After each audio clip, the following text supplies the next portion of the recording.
What is up, guys? Welcome back to my YouTube channel. Today I'm gonna talk about the Toyota Rav4 3rd generation. So this is my personal vehicle. I have been using this for the last 3 to 4 years now. So yeah, let's talk about this vehicle. So this is a Japanese variant. So I mean, this is a JDM model. This is the model that's sold inside Japan. So there's a little bit of difference from the export model and the JDM model. So this particular version has the 2.4 liter engine coupled to a 7-speed gearbox. The usual export models comes with the same engine but coupled to a 5-speed automatic gearbox. This comes with a 7-speed Tiptronic gearbox, so you can change the gears from here, but you don't have pedal shifters here. And this is the pre-facelift model of the 3rd generation. So this is the model you get from 2006 till mid of 2008, I believe. At the end of 2008 you got the facelift, if I'm not wrong. So this is the pre-facelift Toyota Rav4 2.4 liter. So if you talk about grades, this is the X Limited. There's a base grade, then there's the X grade, which comes, I think the X grade, the only thing that comes is the HID headlights. I'm not pretty sure. And this is the X Limited, where you get most of the stuff. You get cruise control here. You get keyless entry with push start button. So for the X Limited you get those, and what else do you get for that? Oh yeah, dual zone climate control. You get these options for the X Limited, and then the grade above this is the G and the G Limited. The G you get winker mirrors, and you get a button here called DAC, which is a downhill assist control. And also for the G Limited you get the sunroof, which, you know, I wish I had, but you know, it is what it is. I just had to buy the version that was available. And with all those grades, there's another, I don't know whether you can call it a grade or not, but there's another version called the Sports. So if you buy the Sports, it is considered as a grade. It has the X Limited Sports, G Sport and G Limited Sports. So if you buy the Sports, there's nothing sporty about it. You just get flared wheel arches. That's about it. So that's the introduction of the vehicle. So let's talk about the vehicle.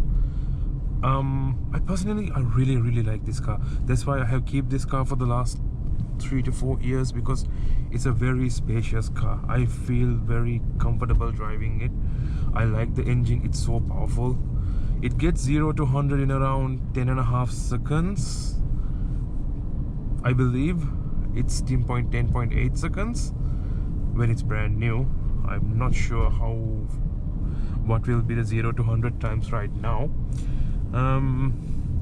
Yeah, I just love the ergonomics. I love the visibility. I can see the edge of the bonnet. Oh yeah, the JDM version comes with a 3rd mirror, which the export models doesn't come with. I love this. I love this cubby, how it opens and closes.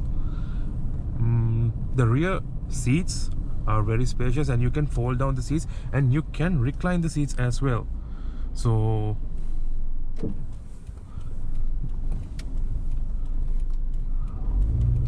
yeah, you can recline the seats as well, which you don't have on many SUVs, I believe. You can fold the seats, but reclining seats for the rear seats, it's a nice thing. You have the rear armrest that folds away with cup holders. And speaking about cup holders, you got 2 here, and you got another 2 door pockets here. So space wise, practicality wise, it's very good. The rear boot, I'll put a video of it. The rear boot is very big. It's very spacious, it's very big. There's so much space inside that boot, and you can lift up, since the spare wheel is on the rear boot lid, you can lift up the rear floor and you have more access to more storage. let's talk about some other stuff about the car. So this has dual zone climate control. That means you can set a temperature for the passenger and the driver individually. It does not have rear AC or any AC vents for the rear, which is a shame because this is a very big vehicle. I think most of the new SUVs in this class has rear AC vents. At least 2 AC vents they could have put it here, but for some reason they decided not to. Other stuff, again talking about practicality, you know, there's a 12 volt socket here. There's a 12 volt socket in this armrest, inside the armrest. There's another 12 volt socket in the back of the vehicle.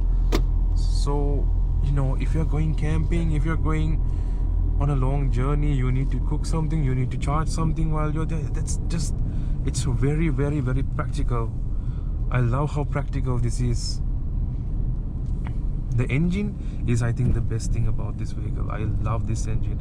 I love how powerful it is. I love how responsive it is. You can just put your foot down and just really, really, really responsive. I love the responsiveness of this.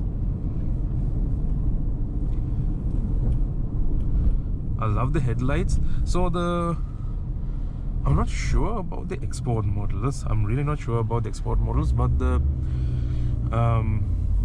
Japanese, the JDM version comes with the HID headlights for the low beams. It comes with the standard D4S that you get for the Premio and other Toyota cars.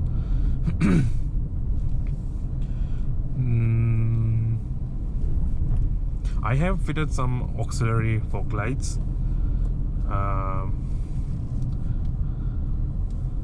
which was handy here without using the horn.